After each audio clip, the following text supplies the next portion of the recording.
Grand Rising. Sending a hug in the mug to you in my messy mug. Remember when I discovered 153 with the Most High, and then I did footwork with the 153? Well, I also opened up my Bible to page 153. So to make it more simple about what page 153 was about, I'm going to do a green screen with you guys. Once again, it's a lot of information, but you got to bear with me. I first wanted to address what a scapegoat is.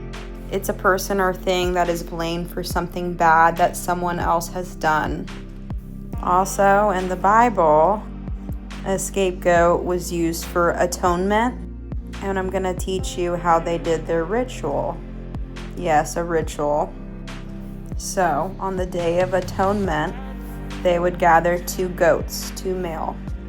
One would be slaughtered, and the other would be sent out into the wilderness to Azazel with everybody's sin on that goat.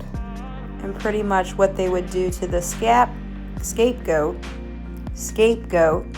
the royal priest would lay its hands on the goat and take all of Israel's sins and place it onto that goat. And then he would take that goat and they would send that goat out into the wilderness, pretty much to an area separated from where they are, to cleanse them of their sins.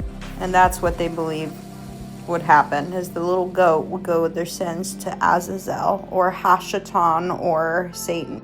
And this is what my Bible on page 156 was about. 153 was about what Aaron did. If you can read down to the bottom, he would literally take his bare hands and sprinkle blood on the altar 7 times with his bare hands. I mean, they didn't have gloves then, so you know what I mean. You see right there where it says Aaron places incense on the fire before the Lord? Don't you think incense was enough to give to God? Here's another example of a scapegoat. The poor little goat is sent away with sins that are not even his. They say Azazel is the father in the Nephilim. But I wanted to address this right here. It says in Leviticus that Aaron used his bare hands, but they're so strict on the law that if you touched your own blood, that you have to be sent away for 7 days out of the camp you lived in. Did you know that animals have parasites in their blood, and you can get it if you touch blood? This doesn't seem right when we have laws such as Leviticus 15:25 through 27. A person with an issue of blood is to remain quarantined. Whoever touches those things shall be unclean. He shall wash his clothes and bathe in water and be unclean until evening. According to the Bible, if you touch blood, you become ceremonially unclean and are required to perform ritual cleansing.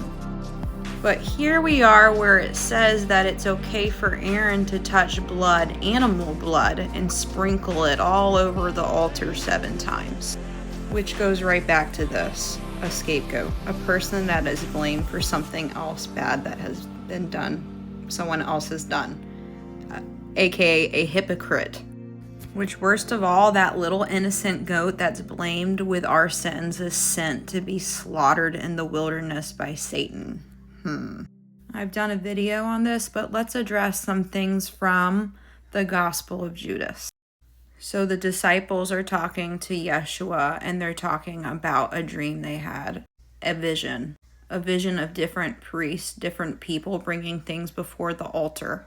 And as you can read down here, some of them were doing some things that were not good.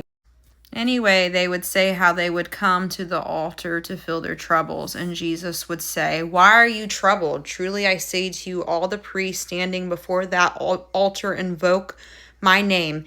And again, I say to you, my name has been written on this house of this generations of the stars by the human generations. And they have shamefully planted stars, fruitless trees in my name."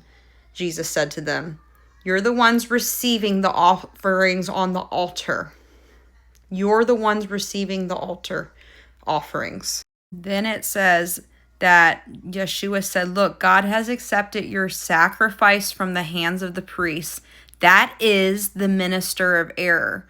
But the Lord who commands is the Lord over everything. On the last day, they'll be found guilty. Stop. Jesus said to them, stop sacrificing animals. You've offered them over the altar over your stars with your angels, where they've already been completed. So let them become with you and let them become clear. By the way, here are some other examples of Azazel. You can read right down there. Deuteronomy 18:10 through 12. Let no one be found among you who sacrifices their son or daughter in the fire, who practices divination or sorcery, interprets omens, engages in witchcraft or casts spells, or who is a medium or spiritist who consults the dead. Anyone who does these things is detestable to the Lord. Detestable. There really is much more to say about this, but they were fooled even in the Old Testament times about animal sacrifice. It is wrong, and it will continue to be wrong, even if it's still being used today, or if it's said that it's okay, because it's not. Because God's creatures, we're all God's creatures. All creatures, including animals. So, until next time.